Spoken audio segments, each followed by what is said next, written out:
यतन्तो योगिनश्चैनं पश्यन्त्यात्मन्यवस्थितं यतन्तोऽप्यकृतात्मानो नैनं पश्यन्त चेतसः। सनातन धर्म ज्ञान गंगा चैनल में आप सभी का स्वागत है। मेरे प्यारे कृष्ण भक्तों, आज के अध्याय 15 के श्लोक 11 में भगवान श्री कृष्ण जी अर्जुन के माध्यम से हम सभी भक्तों को यह सत्य बता रहे हैं कि यत्न करने वाले योगीजन अपने वास्तविक स्वरूप आत्मा को तत्व से जान लेते हैं, अर्थात सत्य का अनुभव अपने हृदय में कर लेते हैं।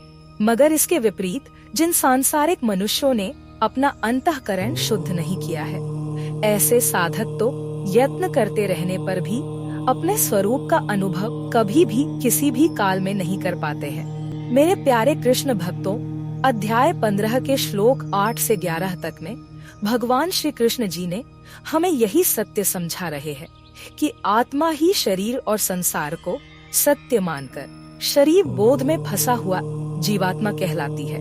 यही जीवात्मा शरीर में इंद्रियों और मन की सहायता से संसार के विषयों के भोगों को भोगती है।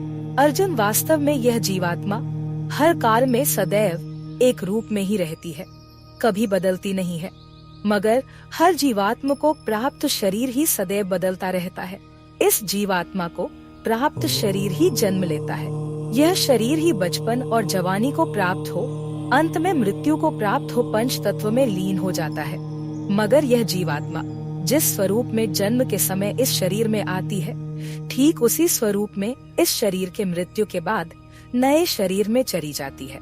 मगर अर्जुन, शरीर बोध के अज्ञान ने हंसा जीव सृष्टि आरंभ से आज तक अपने स्वरूप आत्मा का अनुभव नहीं कर पाया है। यह जीवात्मा हर जन्म में प्राप्त शरीर को अपना मान उसी शरीर के सुख पाने की चाहत में जन्म मरण चक्र के महान दुख में फंसी है।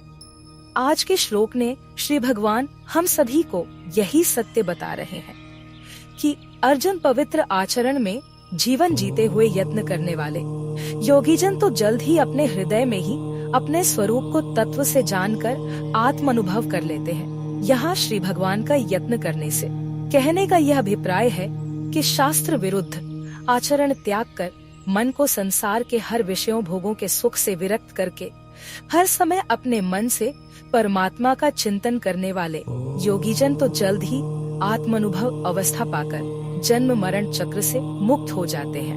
मगर इसके विपरीत मन से सदैव सांसारिक विषयों के सुखों को पाने की चाह का चिंतन करने वाले मनुष्य, जो विषयों के सुखों को ही श्रेष्ठ मान इन्हीं सांसारिक विषयों के चिंतन में फंसे रहते हैं, उनका यही संसार और विषय का चिंतन उन्हें लाख 84 के जन्म मरण चक्र में फंसाए रखता है। इस सत्य को समझो भक्तों। श्री भगवान आप सभी का दिन मंगलमय करे। जय श्री कृष्णा भक्तों।